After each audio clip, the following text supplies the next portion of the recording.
Hey guys, welcome back to episode 2 of the Trevor May podcast. Today we will be covering routine and having a purpose for everything that you do.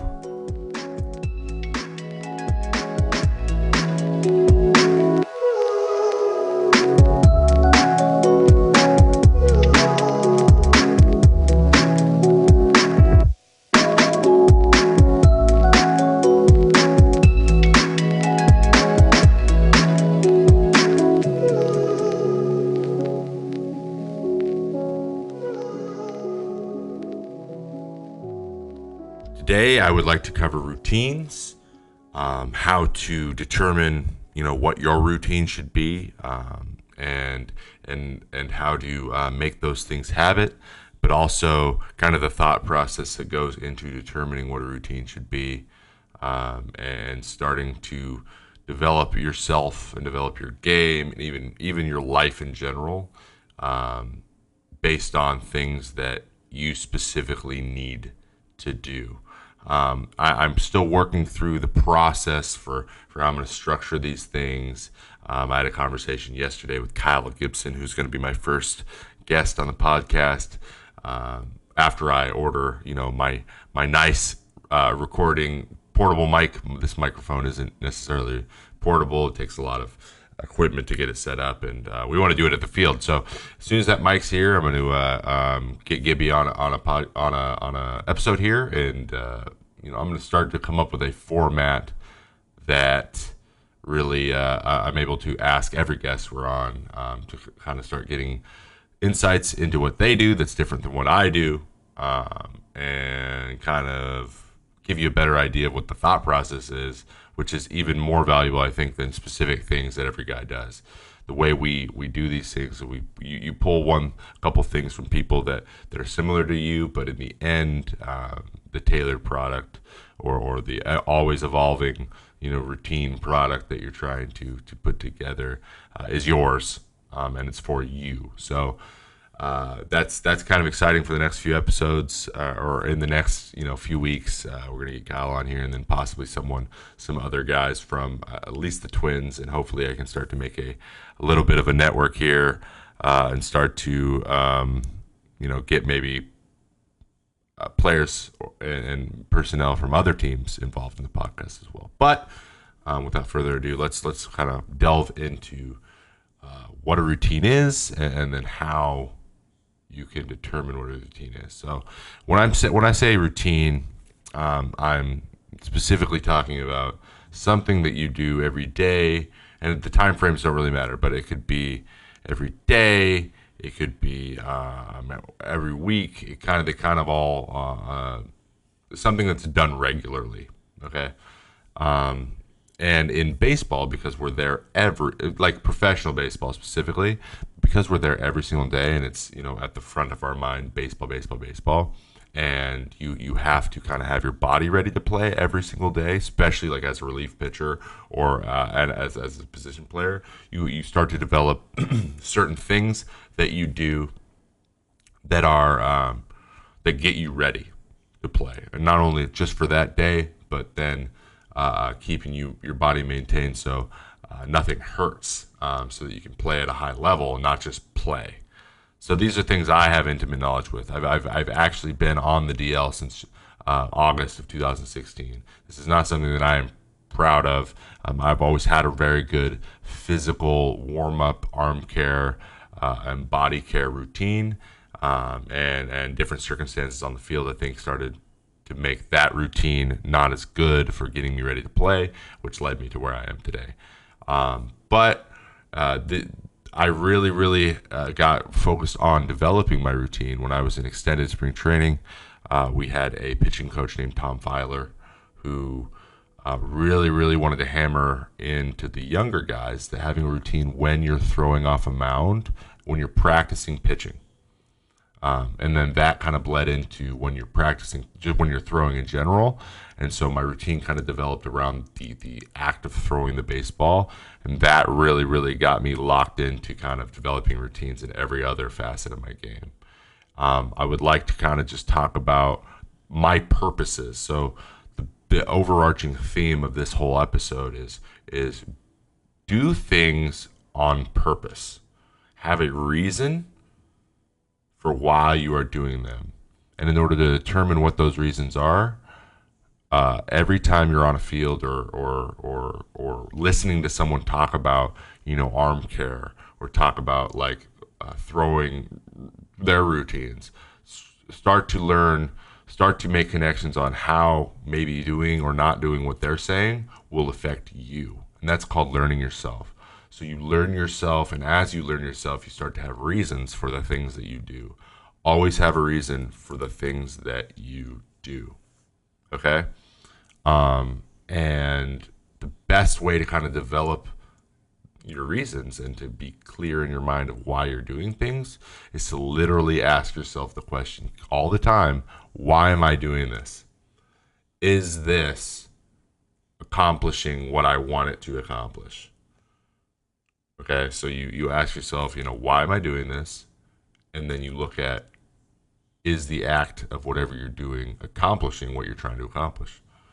It sounds very simple, but it's very easily, much easier said than done, because it takes constant focus on it all of the time, especially when you're playing, including spring training, 200 games a year. There's days where you just want your brain to shut off, and you just want to go through the motions.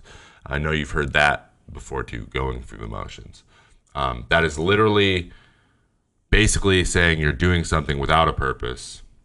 You're not doing anything purposely, and not going through the motions is doing it with purpose. So that's basically the difference. When you hear that is what your coach means, or your trainer means, or your doctor means. Try to lock in your purpose on a day-to-day basis. Okay, so in that extended spring training, we talked about every time you're getting off a mound and you have time to kind of throw at a fairly high intensity level, that's not in a game, that you should have a purpose for every pitch you're throwing, because out on the mound, you're supposed to have a purpose for every pitch you're throwing. Going through the motions like in a game very often leads to very inconsistent pitching, which I've experienced for a lot of my career. And it doesn't lead to consistent success. So it starts there. It starts with throwing, warming up, playing catch, normal catch, going through your motion, working on your follow through, figuring out how, what kind of mechanics you need in order to repeat them. Because in the end of the day, if you break down the act of pitching into its most simple form, you are literally just trying to repeat the same motion. If you're a starter, hundreds of times; if you're a reliever, a handful of times a day. But you're trying to repeat the same motion over and over again. And if you do that successfully, if you're able to throw the ball where you want it, you're picking a spot and you're just trying to throw it there.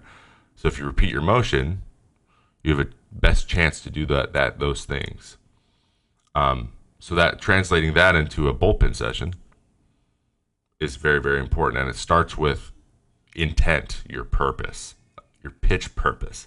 So a popular exercise I did because I realized that my purpose was to make a guy miss a pitch. So let's take it back. At that time, I was 19 or 20 years old. I had a problem with inconsistency in the strike zone. But I realized that my purpose, my like subconscious purpose for throwing pitches, was to make sure that it wasn't hit. So I wanted strikeouts. I wanted just everyone to strike out. Honestly, and this wasn't like if someone asked me that, like, hey, you're thinking about that all the time, I would laugh and be like, no, I'm not. But in reality, if I didn't want a guy, if I was afraid to give up a hit, I walked him, and that was better in my subconscious brain than giving up a hit. And I realized that my purpose was to make guys miss, so I needed to go and take it somewhere similar but different that would allow me to stay in the strike zone and not necessarily be okay with contact, but my purpose wasn't to avoid contact. My purpose was to throw it to the glove. And whatever happened after that was then out of my control. That's how I shifted my focus. And it started in the bullpen. So I developed a routine to that effect. And that sometimes when it was very hard for me, it was me audibly saying where I was going to throw the ball. Fastball, I would imagine a left-handed hitter hitting, and I go fastball in to a lefty. And I practiced throwing the ball over the plate in. So it was still a strike. Even if they swung at it or didn't swing at it, it was a strike. Because historically, I would throw way in because I know they wouldn't hit that. And that would be a win to me, when in reality, in the results of the game, that's not a win. Throwing a ball in isn't a consistently sustainable pattern of success. So let me give you a prime example of my bullpen routine. Okay, I always start with the catcher that sits on top of the plate. So it's a little bit of a shorter bullpen, and I have him sit right down the middle because I have some mechanical things that I practice every day. I have a very long stride, for example. My long stride sometimes makes it so my arm's a little behind, so I leave the ball up in the zone. So my first 5 pitches, I want to practice. I want to be able to throw the ball at the knees when I want to throw the ball at the knees. So my purpose is to throw the ball right down the middle, but at the knees. It's just getting the ball down. It's very, very general. So I slow myself. I have a very slow wind up, a slow leg kick, nice and easy. Make sure the arm can get out and move the way it's supposed to move, and try to get that ball down at the knees. Those are my first 5 pitches. And then my other pain points after I accomplish that goal, that purpose, my purpose then switches to moving the ball in and out on the plate. That's to my arm side and my glove side. My glove is my left, my arm is my right. Okay? And I start with glove side, down and away, because, like I said, because my natural miss spot is up, hitting that spot down to my glove side is the hardest because it's the farthest away from the spot I miss. So my purpose is to condition my body, get my body ready, all my mechanics flowing, in order to hit that spot consistently. And it just so it turns out that in the big leagues, that's a very important first pitch strike spot. So that's where my first 5 pitches go, down and away. I'll throw 4-seam fastballs there, which is the least amount of movement I have on a pitch. And then I'll throw 2-seam fastballs there. On days where it's very hard or I can't focus and my purpose isn't clear in my head, I will say them out loud to myself: down and away, down and away, down and away. And down and away just means it's down and away to a righty. I'll just imagine a hitter. It can be a lefty or righty, and it's either in or down and in, or down and away. Either way, it's the same location. Just as you think about it in a different way, and the purpose is the same. So I want to locate those pitches because I know that on my days that I'm not very sharp, I'm not able to hit that spot very well. So when I'm practicing, I want to hit that spot, my hardest spot to hit consistently. Then I'll move to the other side, the arm side, which is a little easier pitch for me to hit, but it's hardest for me to hit when there's a righty. Throwing into a hitter consistently and hitting a spot is a little bit easier because you're closer to a hitter, and subconsciously you start to think about, closer to hitter means easier to hit. It's not true. I just know that's how my brain works. So I really focus on putting myself in the hardest scenario, throwing a pitch for a strike into a righty, and hitting that spot consistently. Again, I have a purpose behind what I'm doing, and the reasons I do that is because I have enough experience with my own pitching, knowing that those are the places I miss. Remember, guys, the overarching idea here is that I have 10 years now, going on 11 years in professional baseball, plus 10 years of playing before that. You learn what you do when you're good, and you learn what you do when you're bad. When things aren't going well for you, something is happening. And when you identify that, then you are able to practice assuming that there's going to be a day when that's happening to you, and that you have strategies to control, to lock yourself in and turn it around. That is the key for me. That's the key for me. I know that, and so I really hammer that down when I do my routine. And then I start mixing in, at that point, we've gone in, we've gone out. I start mixing in breaking balls. There's points where you just want to throw a curveball over for a strike, a get me over, if you will. There's times when you want to throw a change of first strike, stay in the middle of the plate, first pitch of the at bat, or maybe you really need to throw a strike, and you need to be able to go there. Then I start moving curveballs in and curveballs down on the way to righties. I start moving the changeup both sides of the plate because I feel like I have very good control over my changeup. And if I can I'll throw a four seam in to a lefty, and then I'll throw a changeup into a lefty, and I'll literally go four seam because I throw a four seam changeup. I'll throw a four seam somewhere, and then I'll throw a changeup exactly to the same spot because I know that my changeup is kind of my bread and butter. I throw it quite a bit, and if I can, and the whole premise of throwing a changeup is making it look exactly like a fastball. So if I can hit the spot that I just hit with a fastball as well, it kind of just solves the whole problem, or gives me the desired result, or give me the best chance to get the desired result that I want.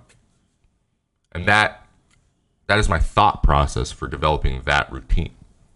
And developing a practice routine for actually throwing the ball if you want to be a pitcher is extremely important. Even if that is just throwing the ball right down the middle. You have to have the intent that I want to throw the ball right down the middle.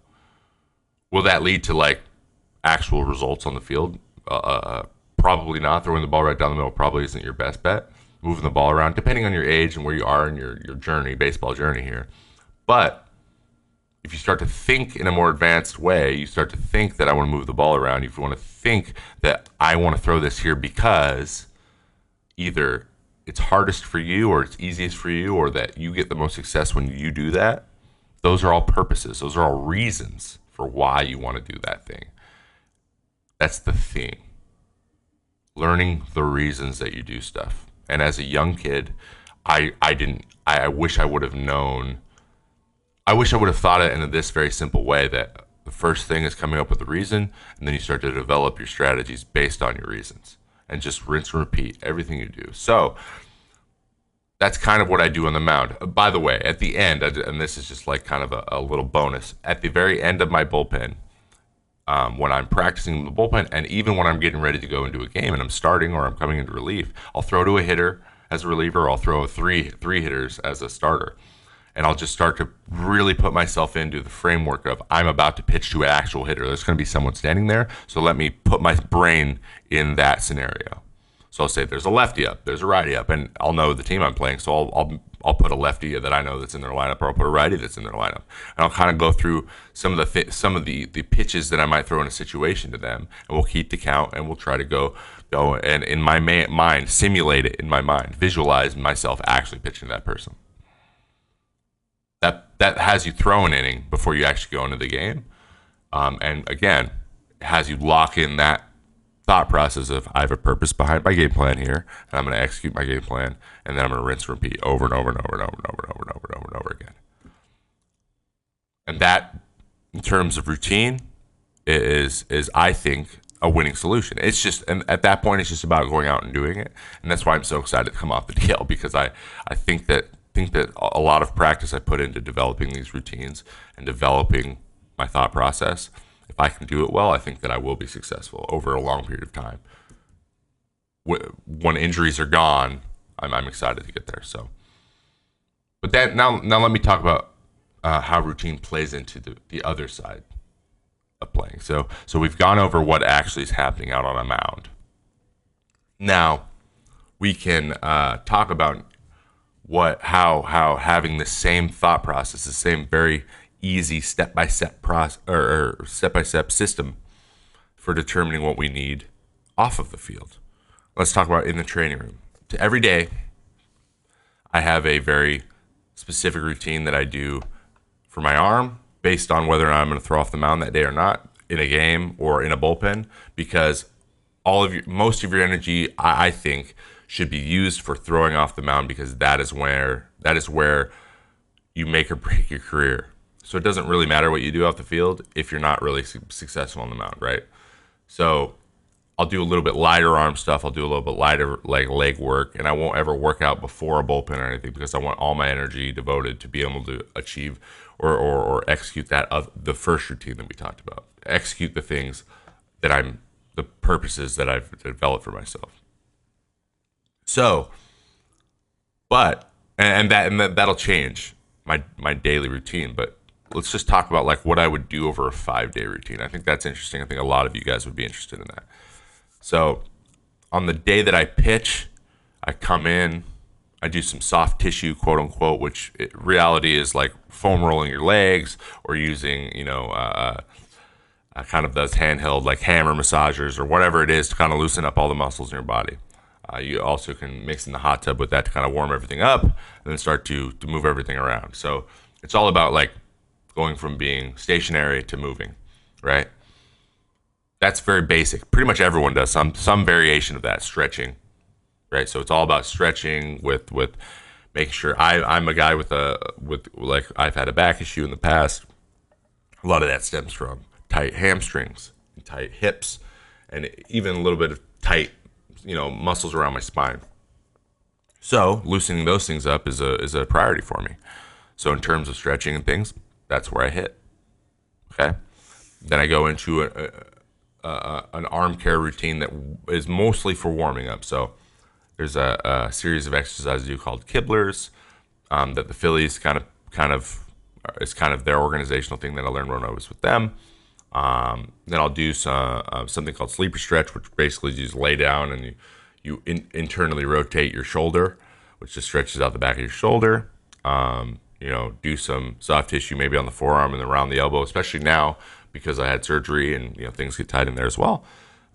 And it's the purpose again is to make sure everything is moving and you've moved it around a little bit to prepare yourself to pitch that day. That's kind of my pre-routine, right?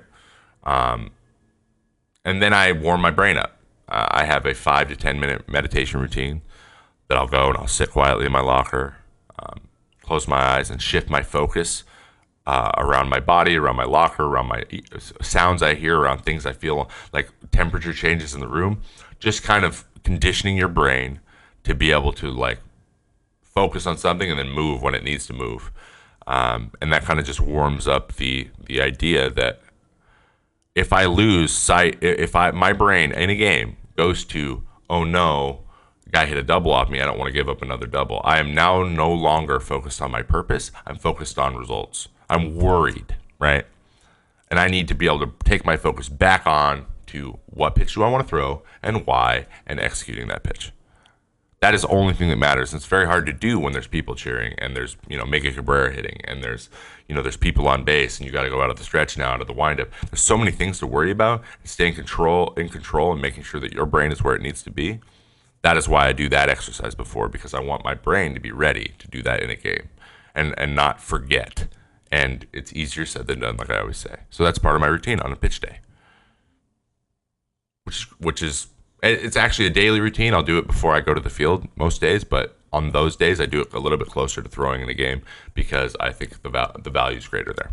So that's something I'm naturally trying to develop for everything. For everything I do, having a little bit of control over my focus, self-awareness. But that day, it's very, very important to do right before, I believe, for me. And then I go throw, and post pitching, we'll do some sort of long flush type running or conditioning in order to kind of just, when you're warm and you have adrenaline going, you can get a little bit of a conditioning in, and the next day you're going to be sore probably all over your body because pitching is a high intensity, act. And so you kind of want to get yourself, excuse me, in that state. So that's day one, that's pitching. Day two is kind of the heavy workout day, meaning the most days you have where you're not pitching, but between you're not actually going to pitch and you have the most days before you actually pitch again, is when you can go probably the heaviest in a workout in a maintenance routine. So last few years, this is what I do a variation of Pilates body control workouts, which means heavy core strength, not necessarily as much heavy weight training, more about being able to control my body in all of its movements. That's most important to me. So I'll do a heavy Pilates routine. I'll come into the field. I'll do a lot of the same arm work, arm care, maybe work with a trainer to move the arm around a little bit more. These are manuals and these are soft tissue stuff where they can get in a massage and use all kinds of machines to get all the inflammation flushed out of your arm, all kinds of stuff so that you heal quickly and you recover quickly. And the Pilates is usually done before we go out and throw, and then I'll come out, after I'm done throwing and do my arm care work. And the stretching and the kind of the warm up arm stuff, that's all done before we throw. So that's all pretty standard. I do that pretty much every single day. That doesn't change much. Then day 2, so day 1 was throwing, day 2 was the day after you pitch. Day 3 is bullpen day. So I'll take one day off, throw in the bullpen. So it's time to go out and work out on things that maybe you saw in your last outing mechanically or results-wise that maybe you're leaving the ball up too much. So this is where you start to learn those things that then go into your routine so that you continuously you maintain them. And this is always a rinse and repeat. Every bullpen is tailored a little bit more to some input, some experience you had in your last outing. So I'll go out, I'll do my routine, down and away, down and in, all those things. And especially if I was having trouble with one of those things, I wasn't going down and in well. Maybe I'll spend a little bit more time. I'll shift my pitch allocation for that day a little bit more into that specific thing. Maybe the curveball's been horrible, and for whatever reason your spin's different because you're not getting it to where you want to get it. Maybe you'll throw more curveballs that day. And again, you have a purpose for why you are throwing curveballs that day, and then it is factored into your routine so that you can you putting yourself in a better situation to execute those pitches later. All right. Day 4 is then the day. There's now 2 days. Wait, so pitching. Okay, day 4 is 2 days until you pitch again. Again, there might be a light workout. I do the Pilates routine again, and side note here on the Pilates. The Pilates are huge on. I have patterns that hurt my back. When I hurt my back, I was put into some body movements and things that were overdeveloping muscles that were putting stress on my spine. My spine then got injured. Is basically what happened. So I've developed a Pilates routine that kind of puts my body patterns in the healthy way to do it, and I'm stronger because of it.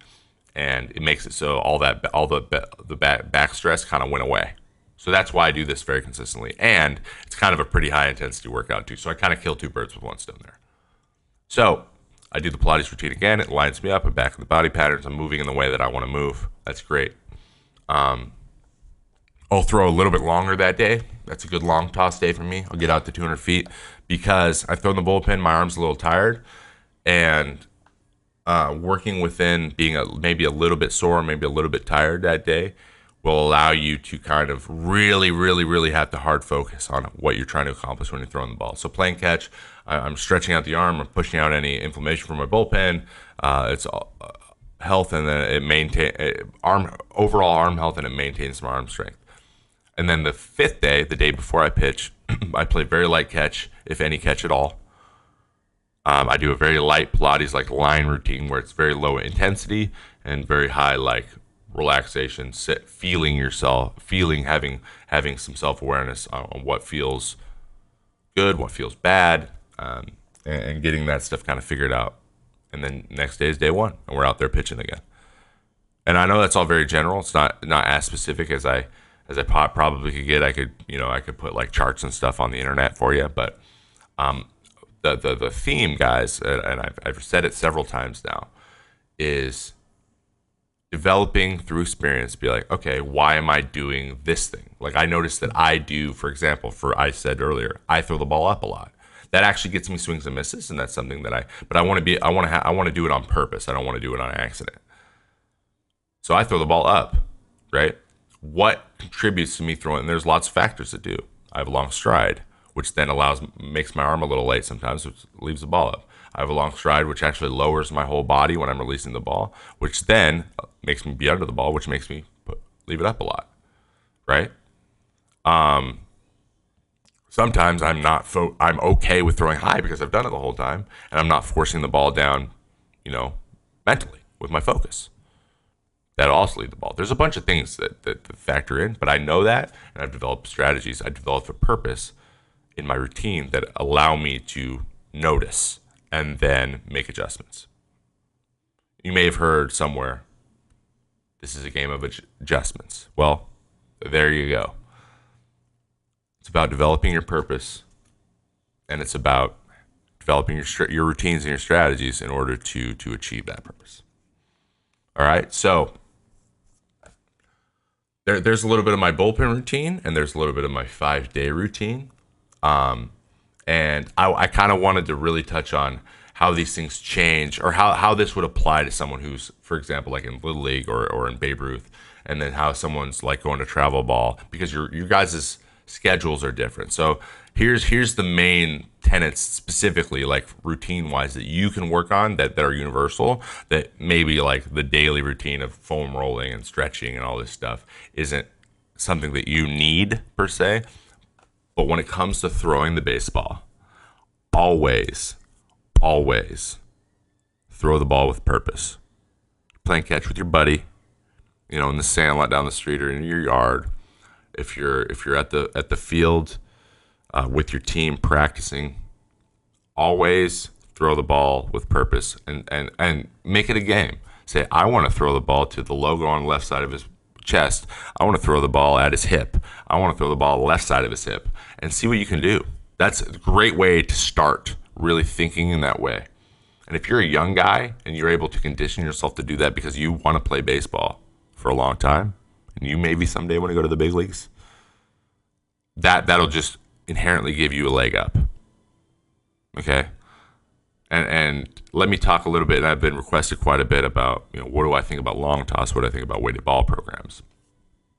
I think there is I'm always going to come back to the fact that every person is different. Every young guy is somewhere different kind of in his development as a player, but also physically. So like they go, when's the best time to learn a curveball? I didn't learn my curveball till I was 15, but I also didn't go through my growth spurt till I was 15. I think that was beneficial for my arm because I didn't have any arm problems up to Tommy John. Because I threw a fastball changeup till I was 15 years old. My curveball is very good, but my changeup's always been like my most comfortable pitch, and I think that that's a big reason for it, and it's a very effective pitch, and I'm glad that I did that. But then again, like how far should we long toss? I'm a huge purveyor of long toss. I love long toss. I think that, people say, hey, you mess up your mechanics when you go long. But there's a trade-off between letting your arm move in its most natural way and at full speed.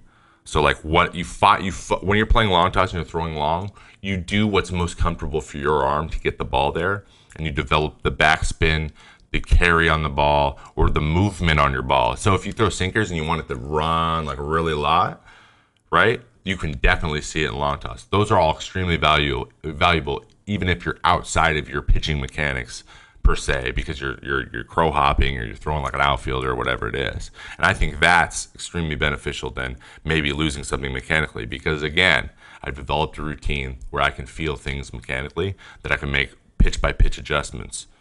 Or I'm getting to the point where I can make pitch-by-pitch adjustments, and just because I play long toss isn't going to ruin that. So it is a trade-off, I believe, but I'm a huge purveyor of long toss. And